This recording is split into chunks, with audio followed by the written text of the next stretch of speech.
तो दोस्तों अभी हम लोग नालंदा विश्वविद्यालय के परिसर के अंदर हैं। और सच बताऊं, यहाँ आने के बाद सबसे पहले जो चीज़ महसूस होती है वो है यहाँ का शांत वातावरण। चारों तरफ हरियाली, बड़े बड़े पेड़, गार्डन और खुले रास्ते। ऐसा लगता है जैसे इतिहास और प्रकृति दोनों एक साथ मौजूद हो। आज हम बिहार की उस ऐतिहासिक भूमि पर खड़े हैं जहां कभी दुनिया के सबसे प्रसिद्ध शिक्षा केंद्रों में से एक नालंदा विश्वविद्यालय स्थित था। आज यहाँ सिर्फ खंडहर दिखाई देते हैं, लेकिन यहाँ पे इन टूट चुकी दीवारों के भीतर एक ऐसा इतिहास छिपा है जिसने सदियों तक एशिया की बौद्धिक दिशा को प्रभावित किया।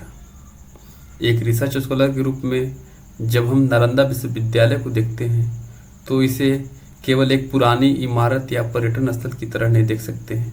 यह भारतीय ज्ञान परंपरा, बौद्ध दर्शन, शिक्षा व्यवस्था और राजनीतिक संरचना, इन सबके संयुक्त विकास का परिणाम है।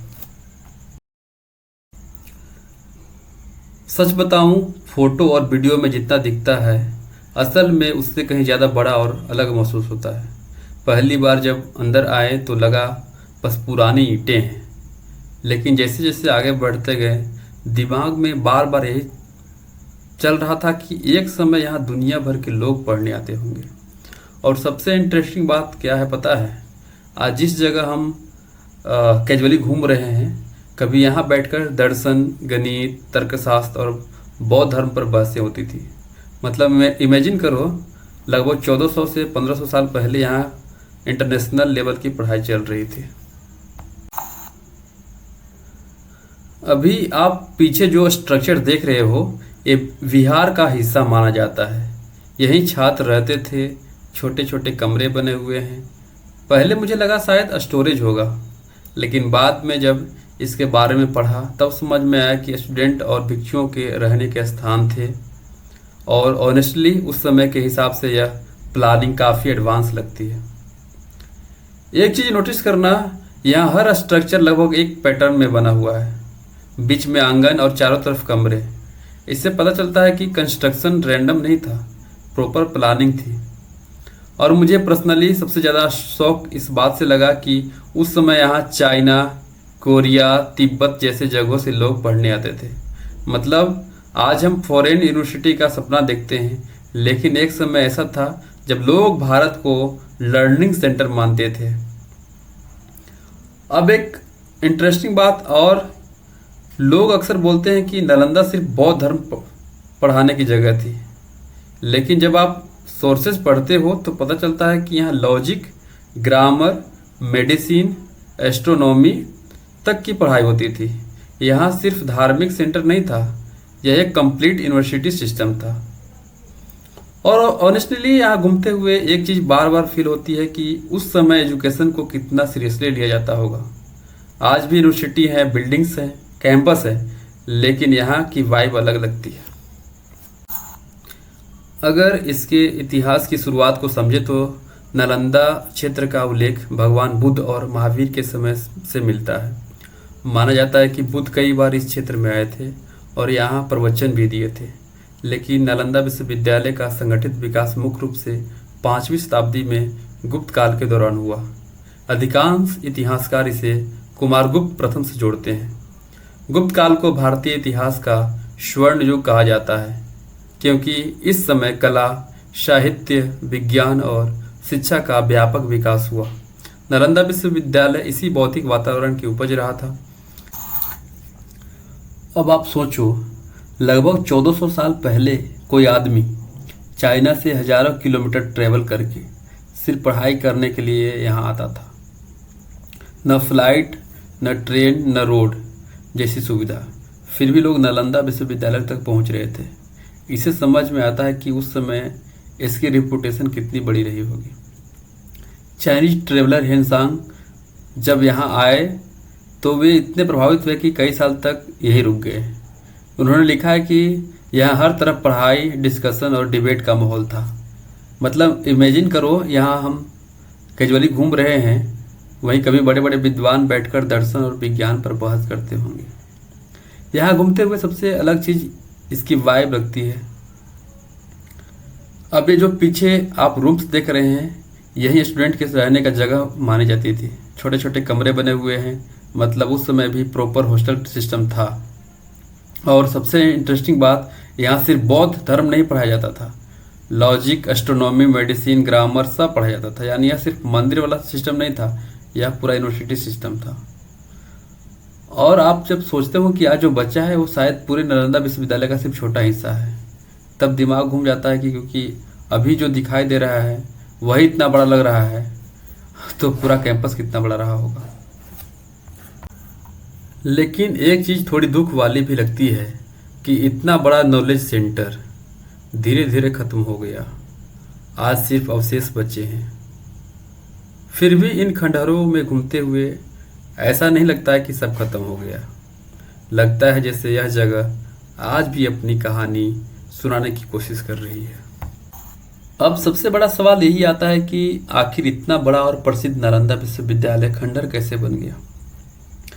क्योंकि जब आप इस जगह को देखते हो तो दिमाग में यही चलता है कि यहाँ कभी हजारों छात्र पढ़ते थे, यहाँ दुनिया भर से लोग आते थे।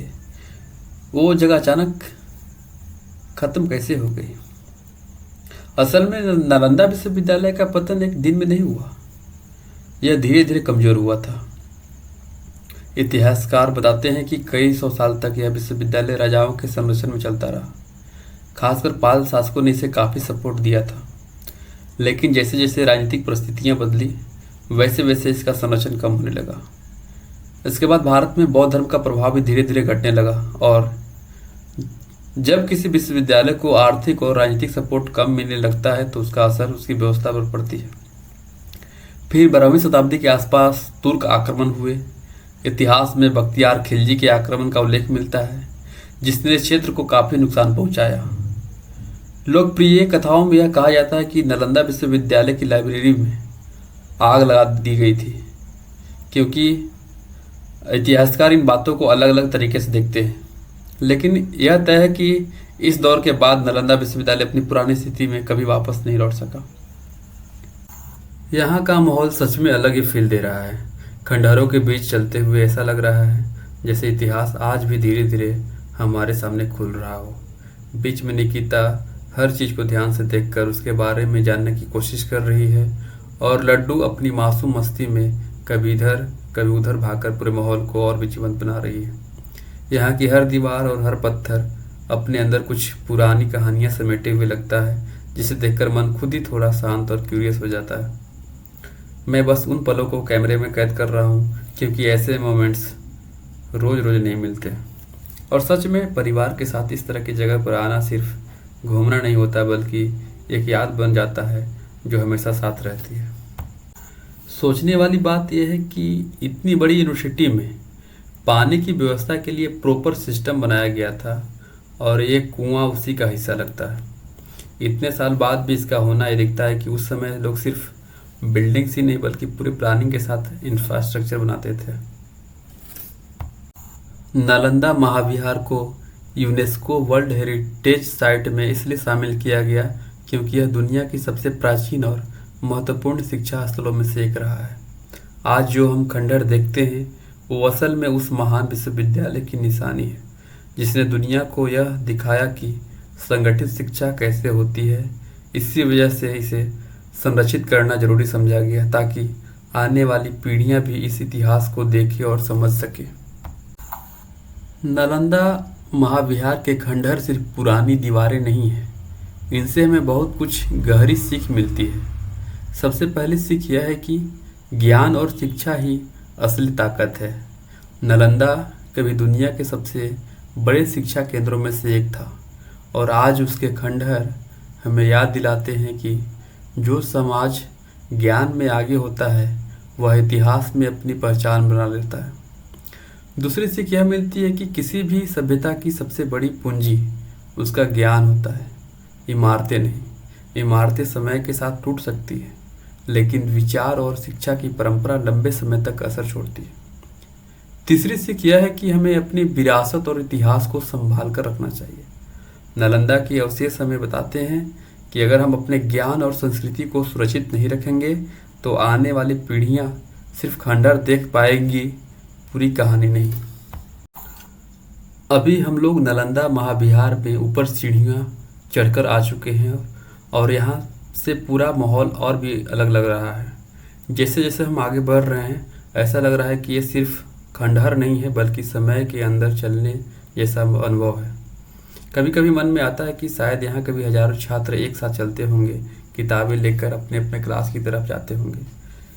यहाँ बुद्ध मंदिर वाले हिस्से में जब हम पहुँचे तो कुछ पुराने अवशेष दिखे और उन्हें देखकर ऐसा लगता है कि जैसे किसी ने अचानक समय को रोक दिया हो, मानो अभी भी उन दीवारों के बीच कोई आवाज़, कोई हलचल बाकी हो। निकिता भी इधर उधर देखकर बार बार कह रही थी कि यहाँ कितना कुछ रहा होगा कभी, और लड्डू तो अपनी दुनिया में है, उसे बस घूमना और हंसना ही अच्छा लग रहा है। मैं जब यहाँ खड़ा होकर देखता हूँ तो ऐसा लगता है कि जैसे इतिहास और वर्तमान एक साथ मिल गए हो। हवा भी यहाँ थोड़ी अलग सी लगती है, शांत लेकिन भारी सी, जैसे बहुत कुछ कहना चाहती हो। और सच कहूँ तो ऐसी जगहों पर आकर सिर्फ घूमने का नहीं बल्कि सोचने का मन करता है कि हम कहाँ से आए हैं और क्या क्या पीछे छोड़ चुके हैं। नालंदा महाविहार के बुद्ध मंदिर के पास का वो पल आज भी एक छोटी सी कहानी जैसा लगता है। हम लोग जैसे ही वहाँ पहुँचे माहौल शांत था, सब कुछ गंभीर और ऐतिहासिक। लेकिन उसी बीच लड्डू अपनी दुनिया में खो गई। कभी किसी पत्थर के पीछे छुप जाती तो कभी अचानक दौड़ लगाकर कहीं और चली जाते। हम लोग उसे ढूंढते ढूंढते पहले तो परेशान हुए, फिर खुद ही हंस पड़े क्योंकि उस शांत जगह पर उसकी मासूम शरारत सब कुछ हल्का कर रही थी। ऐसा लग रहा था जैसे इतिहास और आज का बचपन एक साथ खेल रहे हों। और उसी पल में समझ गया कि सिर्फ जगह सिर्फ देखने के लिए नहीं होती है बल्कि यादों में बस जाने के लिए होती है। अगर आप लोग घूमने फिरने के शौकीन हो और थोड़ा हिस्ट्री वाला मज़ा लेना चाहते हो तो एक बार ज़रूर नालंदा महाविहार आकर देखना। सच में यहाँ आकर ऐसा लगता है जैसे अरे भाई यह जगह तो किताबों में पढ़ी थी और सामने खड़ी है। यहाँ हर कोना ऐसा लगता है जैसे कोई पुरानी कहानी छुपाए बैठा हो और आप बस घूमते घूमते खुद ही उसमें शामिल हो जाते हो। और मज़ेदार बात यह है कि यहाँ आकर आप सिर्फ फ़ोटो नहीं बल्कि थोड़ा सोचने लगते हो। इतना बड़ा ज्ञान का सेंटर था यार। जिस समय नालंदा महाविहार अपने पीक पर था उसी समय भारत में तक्षशिला, विक्रमशिला और ओदंतपुरी जैसे शिक्षा केंद्र भी मौजूद थे। लेकिन नालंदा को उस समय दुनिया में सबसे बड़े और सबसे एडवांस यूनिवर्सिटी सिस्टम में गिना जाता था। आज जब हम नालंदा महाविहार से निकल रहे थे तो सच में एक अलग ही एहसास हो रहा था। ऐसा लग रहा था जैसे हम सिर्फ एक जगह छोड़कर नहीं जा रहे हैं बल्कि एक पूरी दुनिया को पीछे छोड़ रहे हैं। यहाँ घूमते हुए बार बार यही महसूस हुआ कि कभी यह जगह सिर्फ खंडहर नहीं थी बल्कि दुनिया के सबसे बड़े ज्ञान केंद्रों में से एक थी, जहाँ दूर दूर से लोग सिर्फ पढ़ाई और सीखने के लिए आते थे। जो दीवारें, जो पत्थर और जो अवशेष आज हमें दिख रहे हैं वो सिर्फ टूटी हुई चीज़ें नहीं थे बल्कि उस समय की पूरी कहानी अपने अंदर समेटे हुए है। यह जगह हमें यह समझाती है कि ज्ञान और शिक्षा ही किसी भी सभ्यता की सबसे बड़ी ताकत होती है। और सबसे खास बात यह है कि इस पूरे सफ़र को हमने अकेले नहीं बल्कि अपने परिवार के साथ महसूस किया। निकिता और लड्डू के साथ ये पल और भी यादगार बन गए क्योंकि हर जगह सिर्फ इतिहास नहीं था बल्कि हमारे छोटे छोटे मोमेंट्स भी बन रहे थे। अब हम लोग यहाँ से वापस जा रहे हैं, लेकिन सच कहूँ तो यह जगह सिर्फ देखी नहीं गई बल्कि महसूस की गई और ऐसे अनुभव बार बार नहीं मिलते। इतिहास कहीं दूर नहीं होता, बस हमें थोड़ा रुककर उसे महसूस करना पड़ता है। नालंदा महाविहार सिर्फ एक खंडहर नहीं है बल्कि उस समय का प्रतीक है जब भारत को दुनिया विश्व गुरु के रूप में देखती थी। यहाँ से ही ज्ञान, दर्शन, बौद्ध शिक्षा और तर्कशास्त्र जैसी चीज़ें पूरी दुनिया में फैली।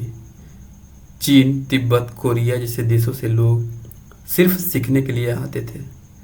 इस जगह ने यह साबित किया कि भारत कभी सिर्फ एक देश नहीं था बल्कि एक ऐसा ज्ञान केंद्र था जहाँ से पूरी दुनिया को दिशा मिलती थी, आज भले ही यह खंडहर के रूप में है, लेकिन इसकी दीवारें अभी भी उस गौरवशाली समय की याद दिलाती है जब भारत शिक्षा और ज्ञान में सबसे आगे था।